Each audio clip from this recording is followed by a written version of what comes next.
from the Porch podcast. This is episode 3. Appreciate you coming back. Have a special guest today, and if I were to introduce him as most people would, I would say he's a Division I basketball player. He comes from a great family, all those things, which is all true. One of my 2 or 3 favorite D1 basketball players for sure. But that's not what I think of when I think of our guest today. I just think of a guy who's an absolute total package, deep thinker, just the total package, like I said. His name is Cam Swearingen. If the last name sounds familiar to you, I guess go ahead and give your dad a shout out too. He has great parents. Mom and dad are both great. I've talked to them several times. His dad, very famous. He's a University of Tennessee point guard. Scored the first 2 points in Thompson bowling history, as I remember. I was there. So he comes from great stock. So welcome, Cam. Thank you. At Webb School, every senior is required to do a chapel talk during their senior year. They have to get up in front of the whole student body and talk about something, usually something that's important to them. And Cam did something very powerful for his chapel talk. And I'm just going to let him tell you guys what he did. Can you give us a main idea of what your chapel talk was about? So I talked about journaling, and I wanted to talk about the importance of it, but also what it could do for your mental health. And I talked about my personal experience with it, how I got into it. I was introduced to journaling by my mental performance therapist. Her name is Carly Silverstein, and she worked for the Kansas City Chiefs, and I was connected to her because I played for an AAU team out of Kansas City. So we had mental health seminars with her, and she talked about journaling, and a lot of the kids in the team just kind of brushed it off, but I was one that was looking for any little tiny way to get better. So that's kind of how I got into journaling. You just answered my next question, which is awesome. I was going to ask you, when did you start and why did you start? Give us a little bit more of like, why did you start doing this? I started in June 2024, so kind of summer 2024. That would have to be the summer before my junior year started. And I started because I was looking for ways to get better and honestly just live a better quality of life. Like, I wanted to elevate my lifestyle, and I felt like just searching for different ways to make that happen, whether that was meditation, journaling, or just the little things. That's kind of what I was looking for. What he just said there is very powerful, and I've watched him when he said he wanted to do it to make himself better. That's what Cam's about. I got to watch him grow for 4 years, and especially the last 2 years, real closely, and that's what he's all about. He's all about making himself better and becoming the best Cam Swearingen that he can possibly be. Okay, next question. What is the biggest benefit you feel like you get from journaling? Journaling, honestly, it just clears my mind.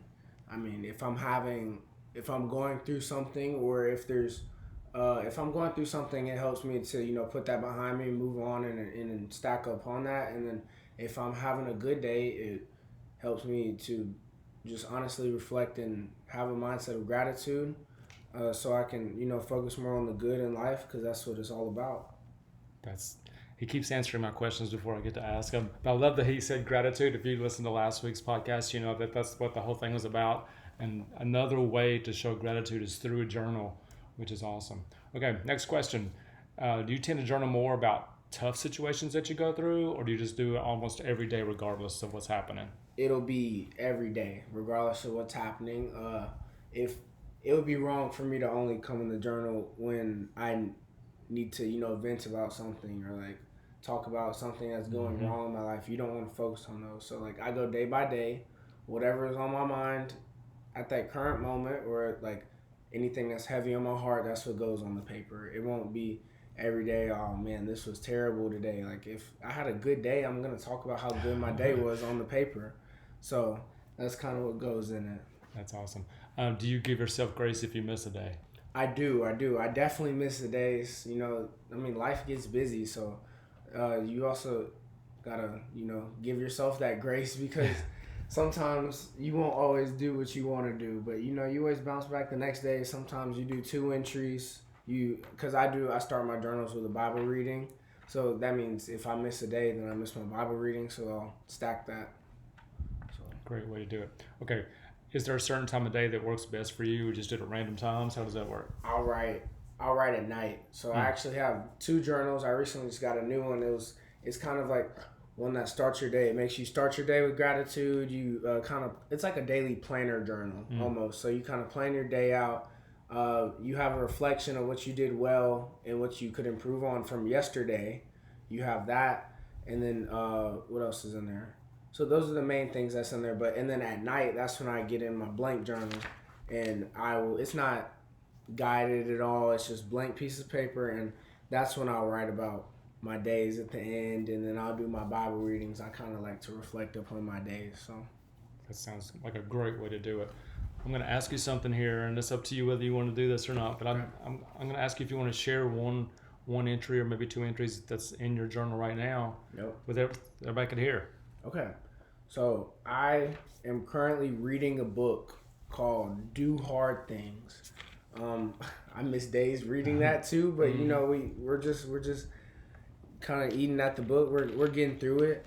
But I had a journal entry in May. It was May 19th, and I gave myself a reminder of a few things. I said, me being a good basketball player does not mean that I'm not allowed to struggle.